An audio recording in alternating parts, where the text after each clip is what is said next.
Season 2, Episode 3. It's the Cup of Mets podcast. Ian Bosniak joined alongside by Robert Vinnis. As always, first episode that we're recording in season. Rob, how we doing, my man? Everything's good, man. I mean, first 13 games, not the start that we expected, but other than that, just trying to enjoy this April weather. Yes, sir. Yeah, man. It's 87 right now. It's I went out for some coffee earlier and threw a sweatshirt on. It feels like New York hot weather. Yeah, it feels like the summer. I threw on a sweatshirt and I came back sweating my ass off. So it really is a hot one. It's a scorcher. Yeah. And before we get going here and dive into it all, remember to give us a follow on Instagram, on Twitter, and on YouTube. We are at Cup of Mets. Again, that's at Cup of Mets on Twitter, Instagram, and YouTube. Subscribe to us on Spotify, Apple Podcasts, and wherever you get your favorite podcasts. So, as Rob mentioned, not necessarily the start that we expected. 7-6 over the first 13. Before we dive into that, Rob and I, the last episode that we recorded, we were about to jet off to Miami to see the Mets for opening day. We were down there. We saw a victory. Great start. Good start from Scherzer. Kind of tailed off there in the 6th, but all in all, just what were your kind of just experiences, I guess, if you want to enlighten the viewers here? What do you think? First time in Miami, so it was fun, really fun. Again, great weather. I didn't expect that many Met fans to be there, so that was nice. To see the 7 line doing their thing like always. Again, can't hate the Miami weather. The Marlins, they do a good job of hosting opening day, but at the end of the day, the Mets got the W, and it was a great experience. Yeah, no. What do you think of the opening day in a dome? Obviously, that was your first dome experience. What do you think from that? I mean, we spoke to Darren of the 7 line. He mentioned that he didn't love the dome. We were talking about it while we were sitting there. What do you think of the dome and being inside? I mean, it was pouring beforehand. Again, it helped us out a little bit because it was pouring that day, and we could still watch baseball. But again, it was an experience. I mean, first time being in a dome, it just felt like everything was loud in one place, and that everything like echoed in a way. But again, from our experience, we went from like all the way up top to the 100s, and we stayed there for the end. But again, it was a great experience. Miami, I love the environment, love the culture. Yeah, definitely want to go back.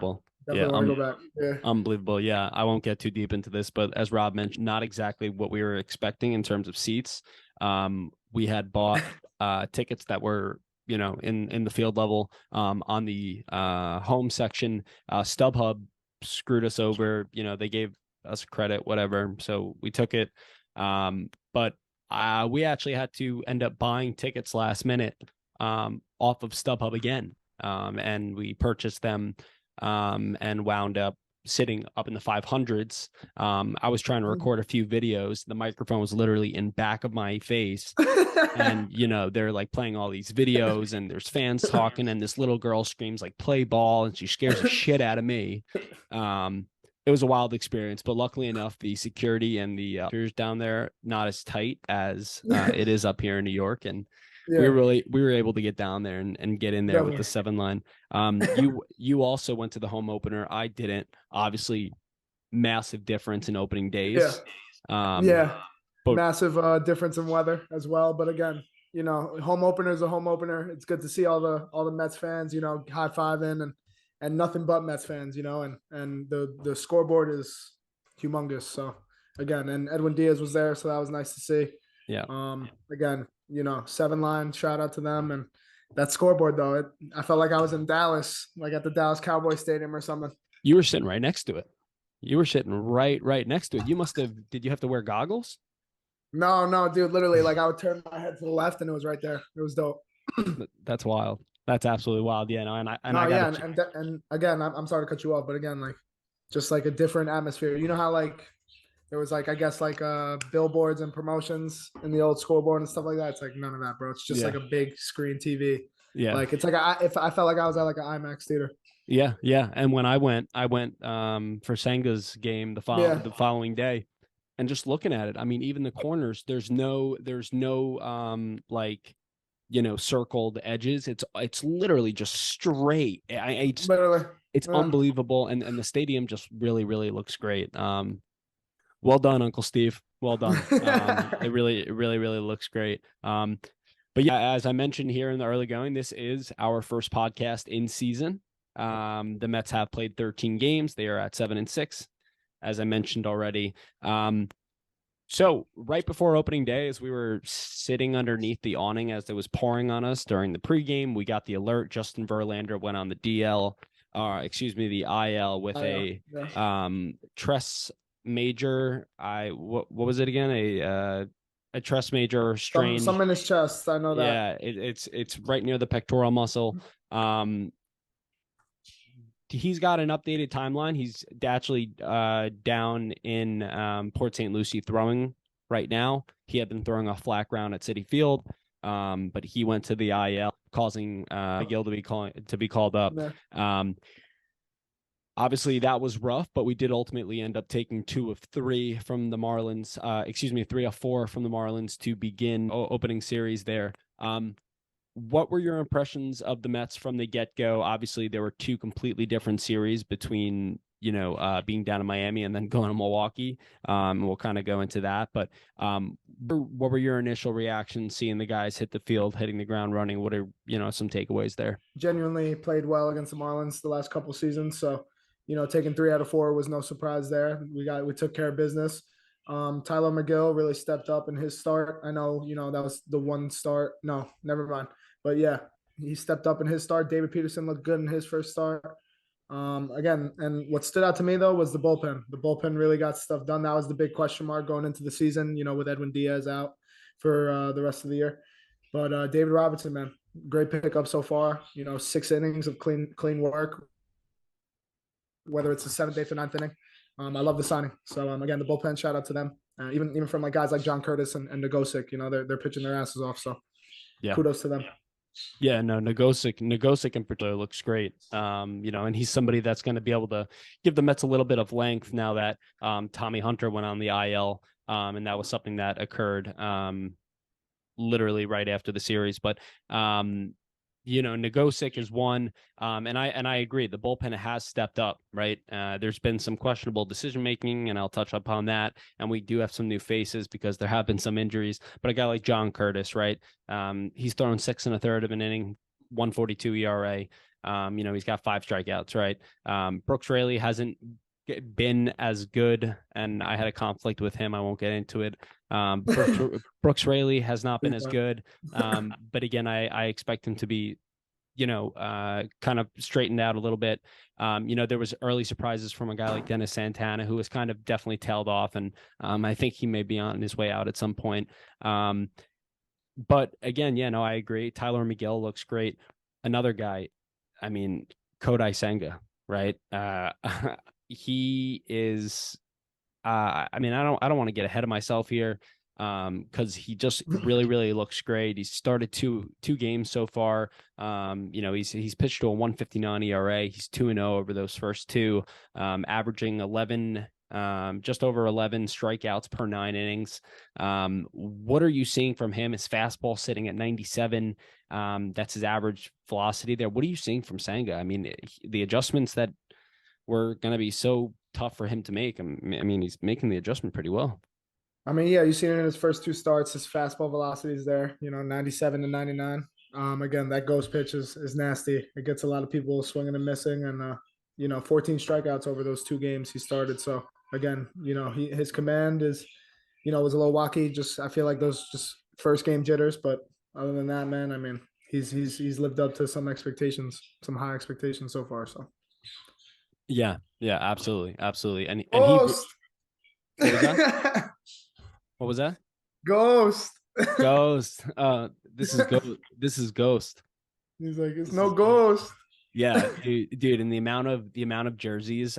For instance, I was there for a start at home, but the amount of jerseys that people just took apart every letter that did not end up being Senga from Syndergaard jerseys. Fantastic. Yeah. I would do the same with mine, except mine says Thor, so that's kind of out of the question.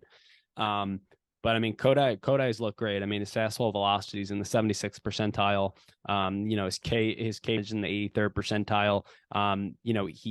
His whiff percentage in the 76th percentile. Fastball spin, he's had a lot of spin on that fastball, in nearly in the 80th percentile. I mean, he's that's all according to Baseball Savant, but he really does look good. I will say, given the 159 ERA, his FIP is sitting at 367. So he definitely is getting hit a little bit harder, right, than maybe some of his underlying numbers do admit. But he's really using that fastball. He's throwing that fastball at about 40% of the time, followed by the fork ball, followed by a sweeper, and then his cutter there. But he really good. He's not going deep into games, right? But the way that he can mix and match those pitches that all kind of look similar, but then tail off differently at the end. I mean, he really has looked like the part, and given the fact that Justin Verlander has gone on the IL, and a guy like even Max Scherzer, which we'll touch upon, hasn't been perfect, and David Peterson hasn't been great.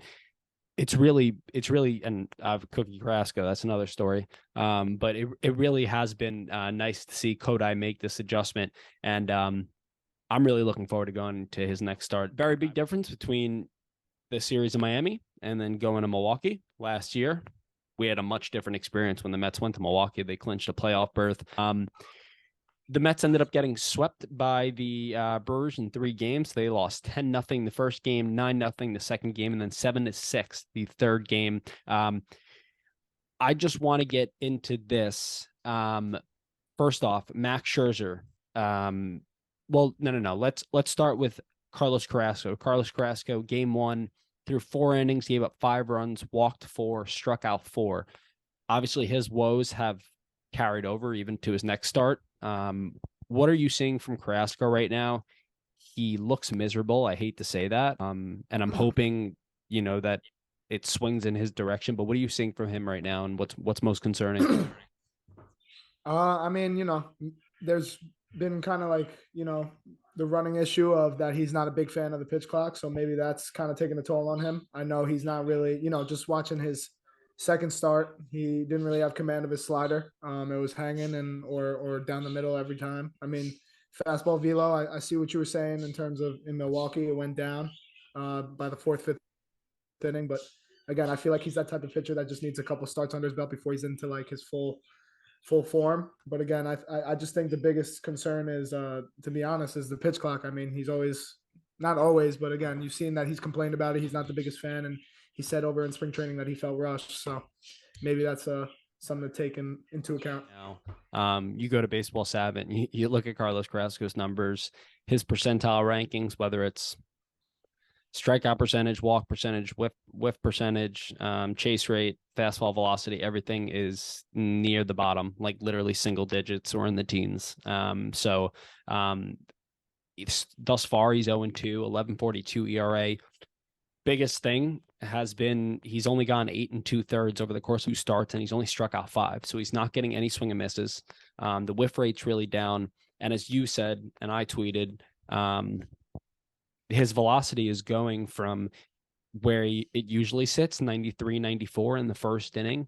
And then by the 3rd inning, and even in the 2nd inning, you're seeing like 90, 93, right? And then the 3rd or 4th inning hits. And obviously it depends on what occurs in the 1st and 2nd. Thus far this year, it's been crap. So he's thrown more, full counts, and he's pitched to a higher pitch count early on. But by the 3rd, 4th inning, his fastball was down to 88, 89, 90, 91 tops. And obviously that doesn't play when you're relying on that as a major pitch.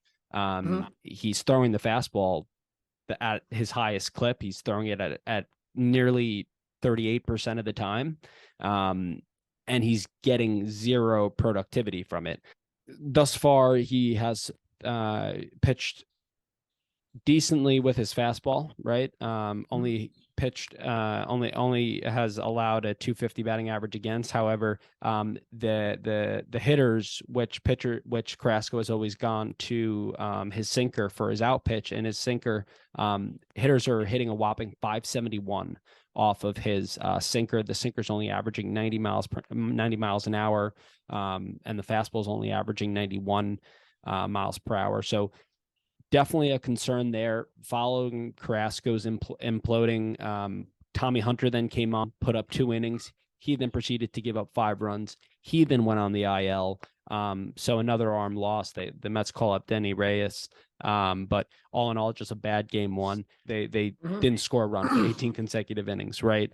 They lose the second game 9-0. They go 0 for 5 with runners in scoring position, 8 runners left on base. Max Scherzer, not sharp, 5 1/3, gave up 8 hits, 5 runs, 2 walks, and only 2 strikeouts. He gave up back-to-back home runs in the 6th inning. The 6th inning has appeared to be his Achilles heel this year. Brooks Raley didn't look great. I just want to touch upon this first. What are you seeing from the offense right now? What's this approach that went on? And obviously that game, I want to touch upon Scherzer as well, but like, what did you see in Milwaukee that made them so ineffective? They did end up scoring 6 runs the next game, but like, I just feel like the approach is extremely off. And I don't know if that's just me or. I mean, again, they're not, you said it best. They're not hitting with runners in scoring position. They're not putting the ball in play as much as they used to. I feel like when Eric Chavez was the hitting coach last year, they had him in like a certain mentality up at the plate, whether it was go with the pitch and hit it somewhere where they're not. And maybe even the shift being banned or not being used as much affects them. But again, the fact of the matter is with runners on, you got to put the ball in play. They keep striking out a lot or not coming up big with 2 outs. So that's really what it is. They're not putting the ball in play as much. So it's kind of concerning considering that, guys like Canha and Escobar were big advocates on just making contact and spraying the ball, and now they're hitting below 100. So or close to 150, Yeah. Well, but again, it's 13 games and we took care of business when we came back home against Miami and even San Diego, who's a great team. Taking 2 out of 3 is big. I know. Again, we're on the Milwaukee series, but Absolutely. slow and steady. I mean, listen, there's been 4 series thus far, and we've won 3 of them. So yeah, exactly. It would have been nice to get one in Milwaukee, but yeah, Scherzer did not look that sharp. He didn't look his greatest in his shutout either. However, he admitted that it was just some fine tuning that needed an adjustment. Brooks Raley also really didn't look that great. We don't really need to get into that. Hopefully he can rebound because he's looked a little bit better as of recent. The third game is kind of the most important to me, right? The Mets lose 7-6, a big day for Pete Alonso, a big day for Francisco Lindor. They combined to drive in all 6 runs. Alonso and Lindor both go deep. David Peterson, not sharp, 4 innings, 5 earned runs, 5 walks and 5 Ks. The offense obviously was not a concern. I don't even need to talk about David Peterson because quite frankly, he looked good the other day. Same with Scherzer. So that's why we're kind of jumping that. But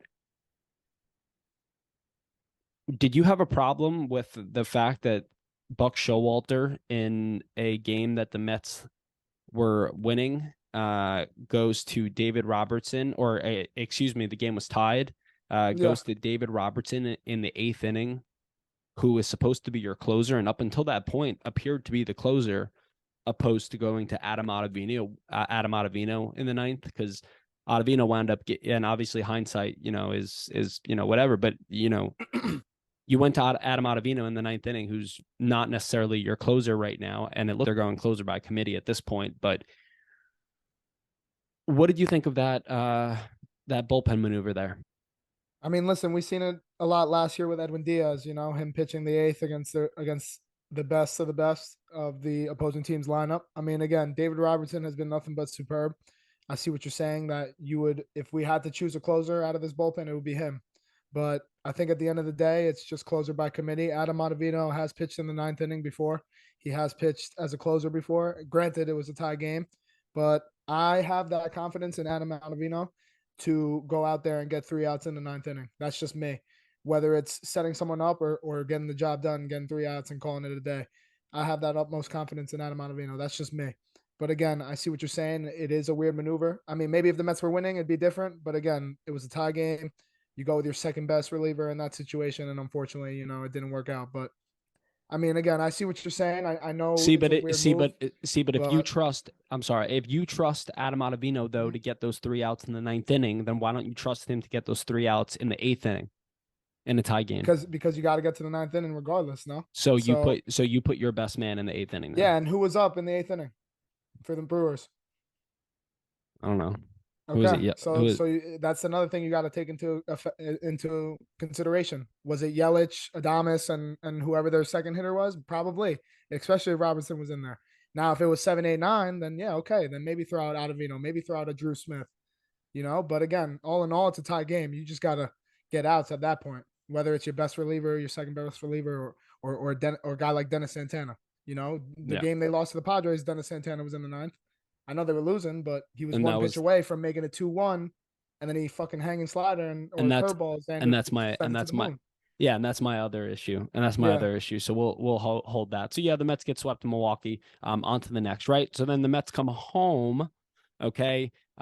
We take 2 out of 3 from both Miami and San Diego. So we have a 4-2 homestand. Within that series, the biggest takeaways from me, Francisco Lindor and Pete Alonso are looking like themselves. Pete Alonso has the most home runs in baseball. He's got 6. He's currently on pace for 1,000,000.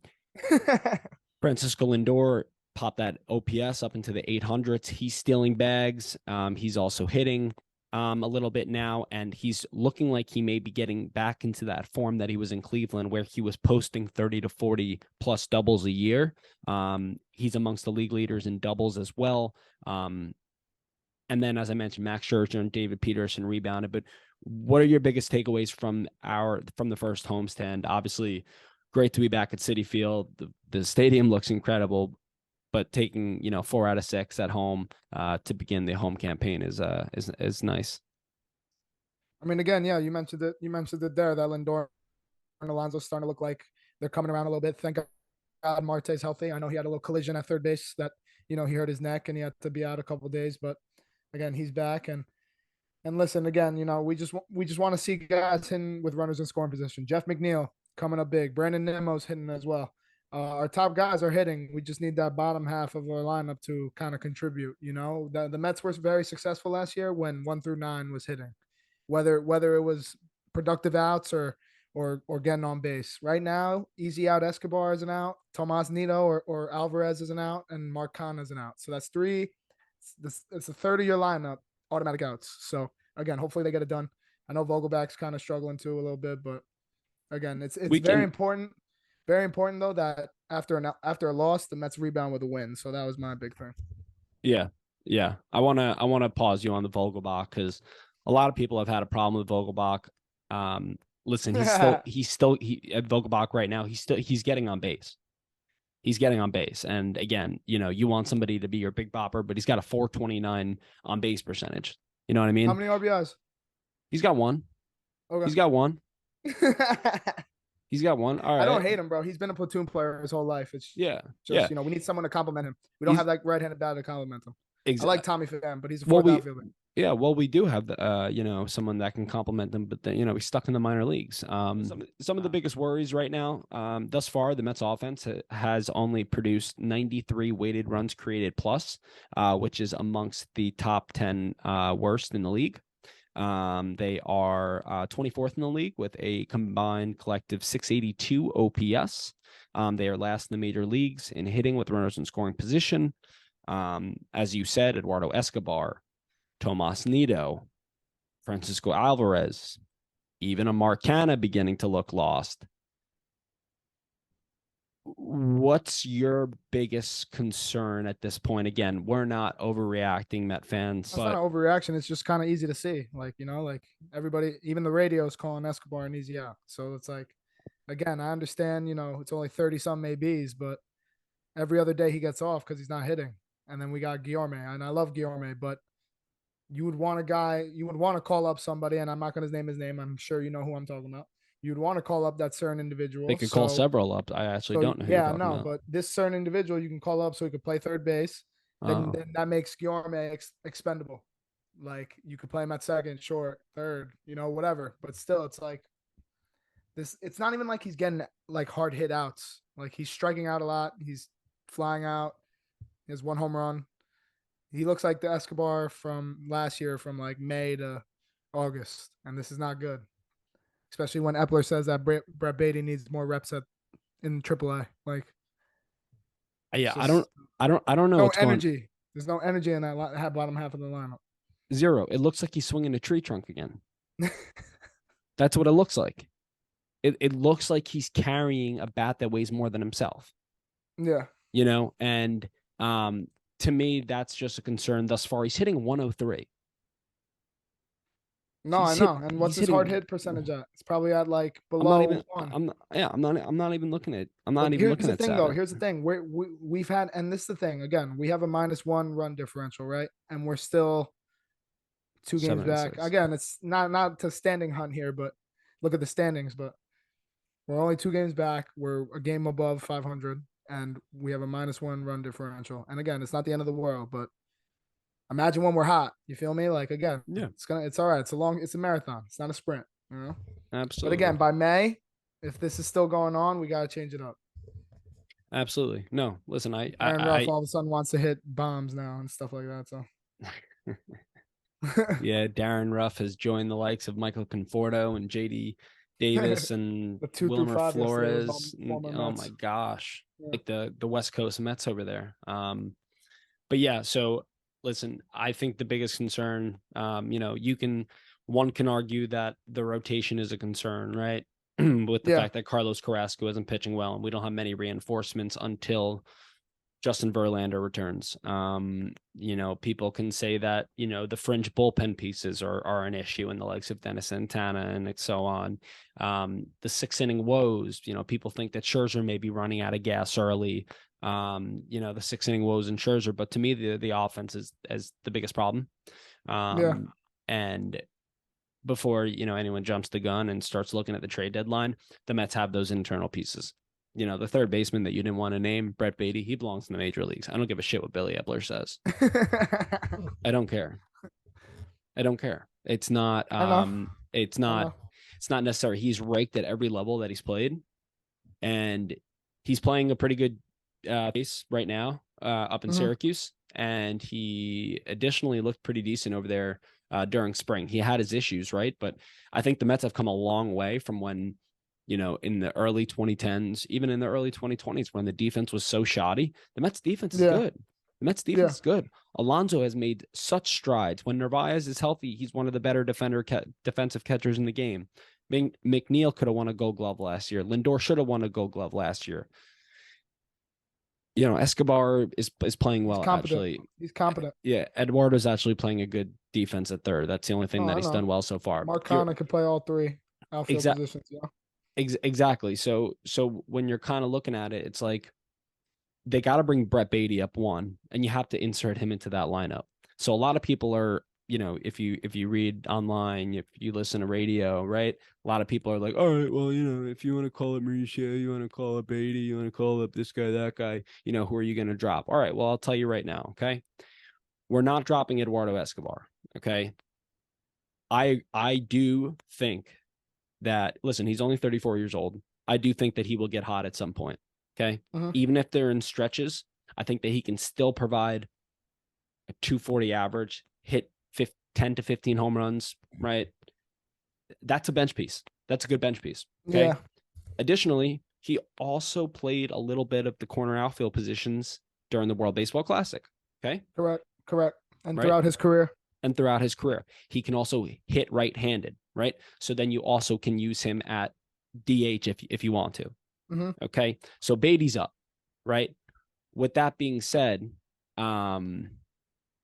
right, the guy that I'm dropping is Tim LeCastro. I really wanted LeCastro on the team initially. Nothing against him. He hasn't done anything wrong. I didn't realize how big of a difference the throw over limit that the pitcher can disengage, and the size of the stolen bases, size of the bases. I didn't recognize how big of a difference that would have actually in the stolen base production. But the Mets are running like crazy, regardless of Castro plays or not. Exactly. It comes down to it. That's what LeCastre was. LeCastre Yeah. was that guy to come off the bench, but realistically, we don't need that anymore. Right? And he's played 5 games. He still hasn't had a hit yet. So again, it's still Exactly. early. Probably giving him another 2 weeks. But again, I see what you're saying. I gotta be honest. I don't know. I really do think a move is coming.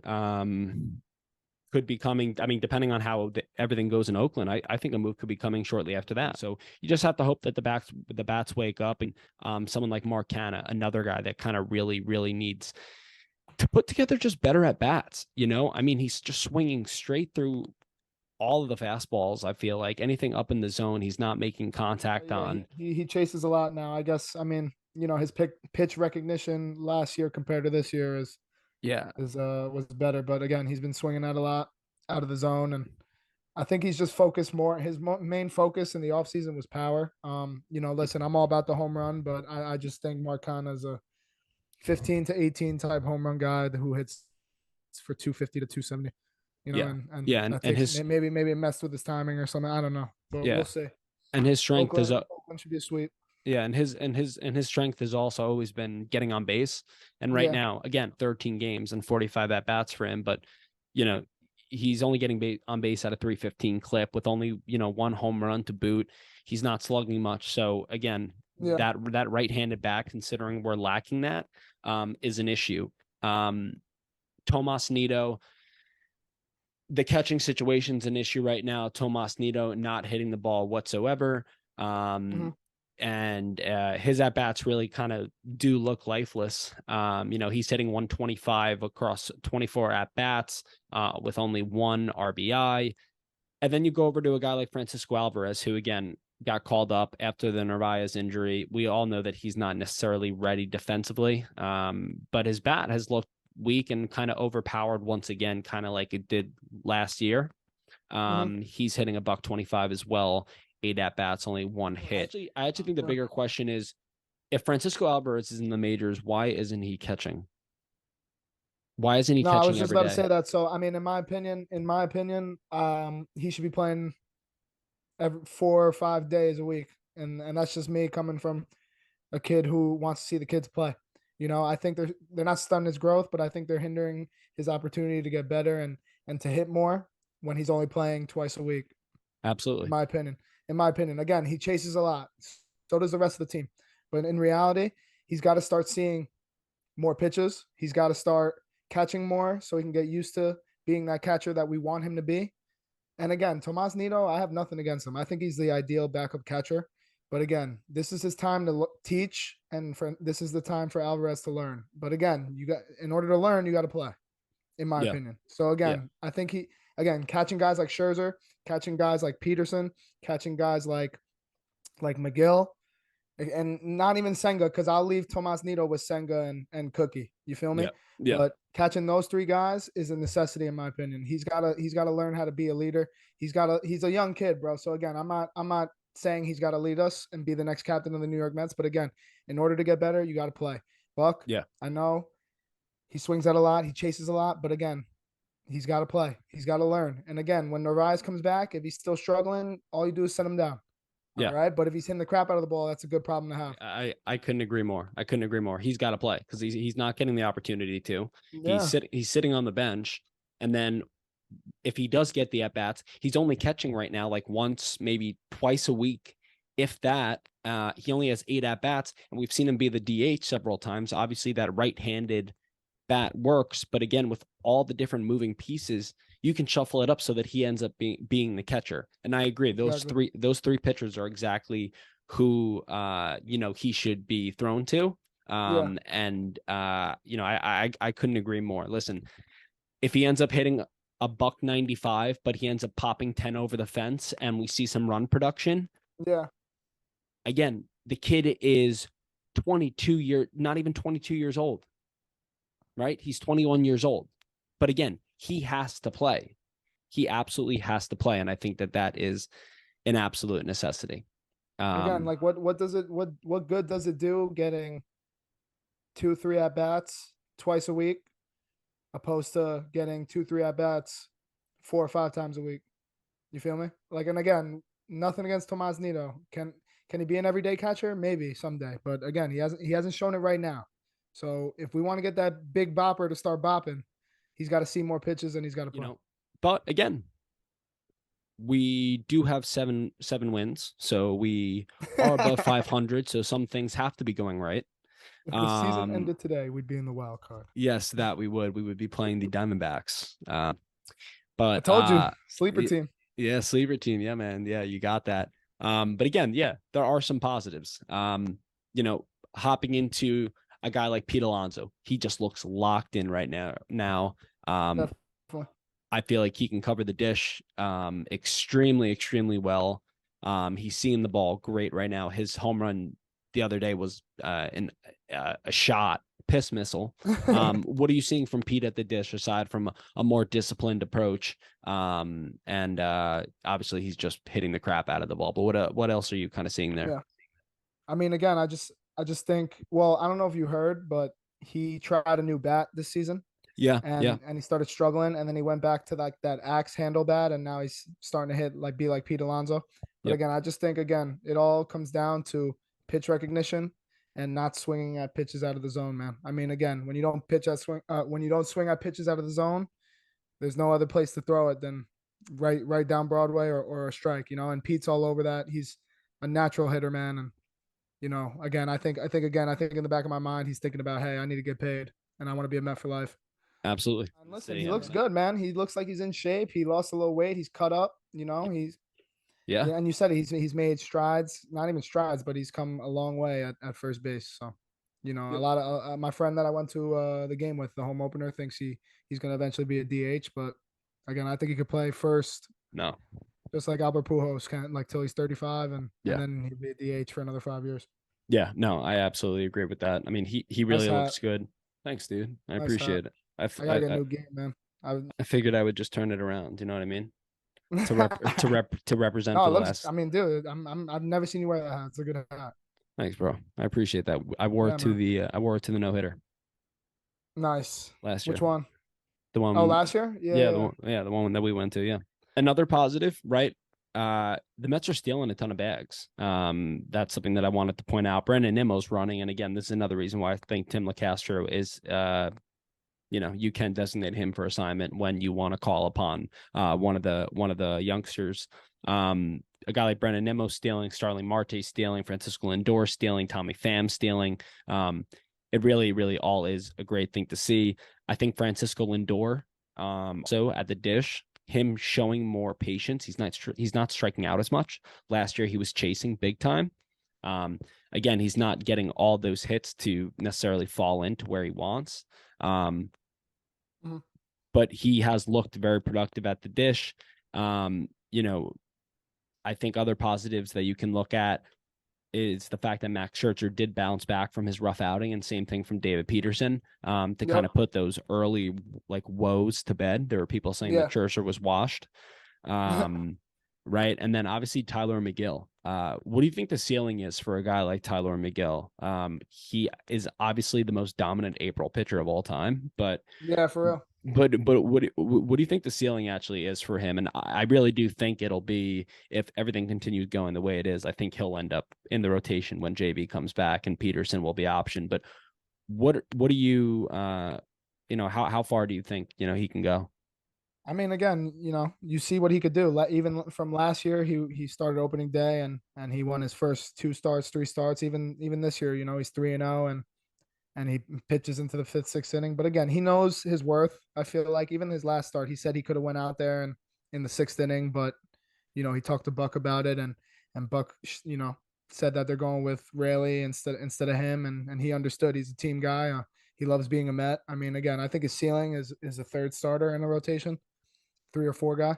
But again, I mean, he's called Big Drip for a reason. He goes out there and he doesn't care who you are. He's gonna try to challenge you, and he's gonna mix in the slider, and he has a good changeup. So I mean, I love him. I do. I like Tyler McGill a lot. He looks great, and he utilized his changeup so well the other day, because he didn't have that fastball velocity that he wanted to. But he really is somebody that not only hoping that it can extend beyond April and he can stay healthy, because he really can be a force to be reckoned with in the rotation.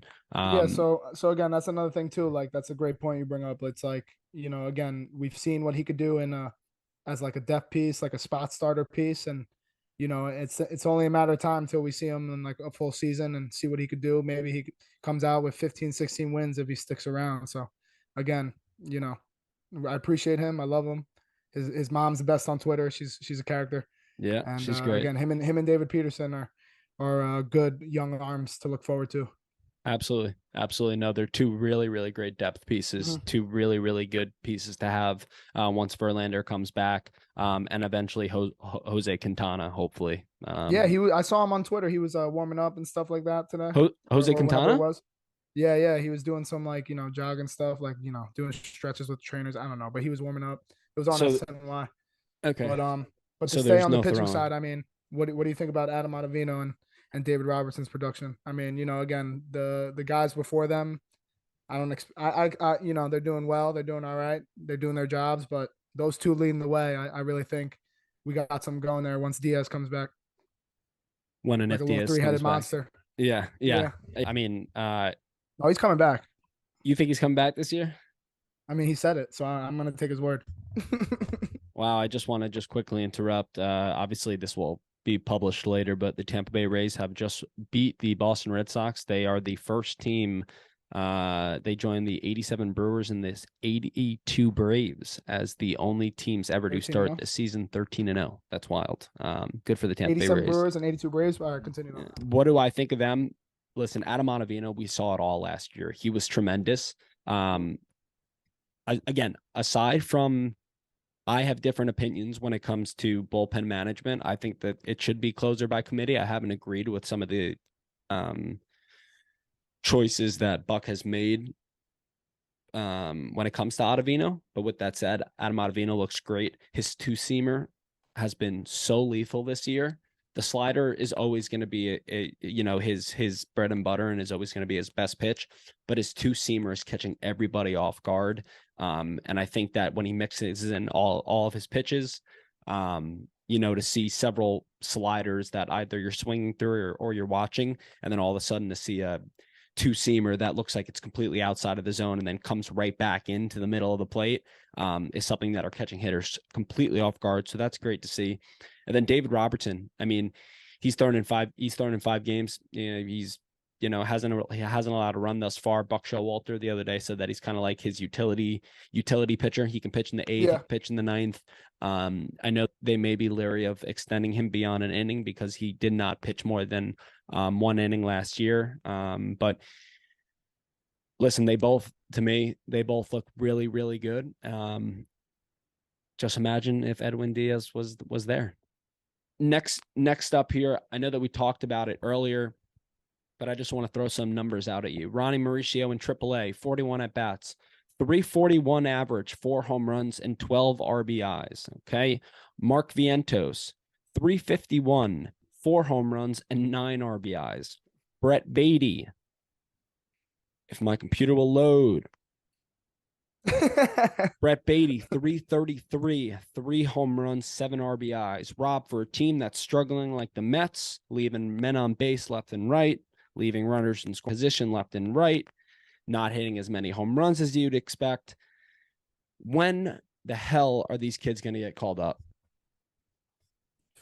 I mean, it's only a matter of time right now. But again, I just think the Mets are trying to feel some things out. And if this continues, I think they'll be reevaluating sometime in May or June, depending on where the Mets are and how the team has fared throughout the first 2-3 months of the season. Okay. All right. So I want to keep a receipt on this and we'll come back to this. Give me your prediction. Who is the first player out of those 3 that's going to get the call this year? Mm-hmm. And at what part of the month, whether it's like at the end of this month, beginning of May? I got you. I think, I mean, I'm probably, preaching to the choir here, but I think it's going to be Brett Beatty. I really do. And I think it's going to be somewhere in mid-May. My prediction here, I want to see Ronnie Mauricio so bad, but he's not going to be the one that's called upon. I think it's going to be Brett Beatty as well. I think it's going to be at some point next week. Okay. I think it can be soon after the Oakland series. I think that. So looking ahead here, the Mets head west. They will play 3 in Oakland, as we mentioned earlier on. Kodai Senga gets the ball tomorrow night. He'll go against James Capirlian. I know I'm botching the name, but he was a Yankees farmhand. Cookie Carrasco, I think he really needs to hope that he rebounds because he may be in trouble. If not, he'll go against Shintaro Fujinami. And then on Sunday, it'll be Max Scherzer versus JP Sears. And then afterwards, the Mets head south. They go to LA and they face the Dodgers for, is it 3? Yep, 3 games. They play them for 3, and then they head back north to San Francisco for 4. For 4, yes, and we're gonna see some old friends in that series. Okay, so quick, yeah. So quickly here, before we hop off, and this is gonna be my last thing. Oh wow, it's a big ass West Coast trip. Yeah, I think we're gonna fare well against the Athletics. Uh-huh. Fingers crossed, knocking on wood. Fingers crossed, yep. I think we're gonna fare well in LA. I have a feeling we're gonna get our asses kicked in San Francisco. I mean, we'll see. Again, first time the Mets will be facing Michael Conforto, so that'll be an interesting matchup. Again, I think 3 in Oakland is given. Anything less is. You think they're gonna sweep them? I mean, dude, listen. Oakland's one of the worst teams in the league. They're 3-9 right now. Again, I get it. We have you on record. We have you on baseball, record. Anything could happen, but the Mets need to sweep Oakland. It's not even a question. No more losing, dropping to crappy teams. You gotta beat the early ones often. So, like, what are your keys to the Oakland series, the Dodgers series? What are your keys to the West Coast trip? I think starting pitching for one. You got Senga coming off 2 great starts. His third, we'll see. I think Matt Harvey was he was the last rookie to win like 4 or 5 in a row to start the season, something like that. But again, whatever. You know what I mean. Senga needs to set the tone, and then again, Cookie needs to get his shit together. And on top of that, you end it with Max. I mean, that's starting pitching. That's the keys to the game right there. And obviously hitting with runners in scoring position. You got nobody out with bases loaded. We got to get stuff done. We get no runs and we hit poorly like we always do. It's going to be slow. My key, again, hit with runners in scoring position. Agree with you offensively. Yep. Hit for a little bit more pop. Okay. Let's pitch. Let's pitch into maybe the 6th inning so we could save some of the relievers that are falling like flies. Okay. Max Scherzer, pitch like Max Scherzer. Cookie Carrasco, as you said, get your shit together. But my key is let's just win the series. I can't remember how many series in a row last year, but the Mets didn't lose a series for a while. For a long time. I want to say, but somewhere between 10 and 13 series, right? Yeah. So as long as you win the series, you're going to be up. Yeah. Then you're going to be up, right? So just win the series. Go to Oakland, take care of business, win 2 out of 3 or sweep them. Then go to the Dodgers. It's a different looking Dodgers team, but as you said before, take it one day at a time. I love that banner and back you, brother. Robert, any final words here as we hop off here, as we wrap up episode 3 of season 2? Keep bringing that positive energy. Again, I know it's stressful when we don't hit and we don't, win, but at the end of the day, it's April. It's a marathon. It's not a sprint. Love y'all. Hit that follow button. Be sure to give us a follow on Twitter, on Instagram, and on YouTube. We are at Cup of Mets right now on Twitter. We are doing, it's very random, but we are doing a giveaway, a Kevin Plawecki signed baseball giveaway. So be sure to hop on Twitter and, hop in that. Be sure to subscribe. It's on Spotify and Apple Podcasts, as well as any of the other platforms where you get your favorite podcasts. And we'll see you next week. For Robert Venegas, I'm Ian Bosniak. Peace out. It's the Cup of Mets podcast. Take care. Good night, everybody.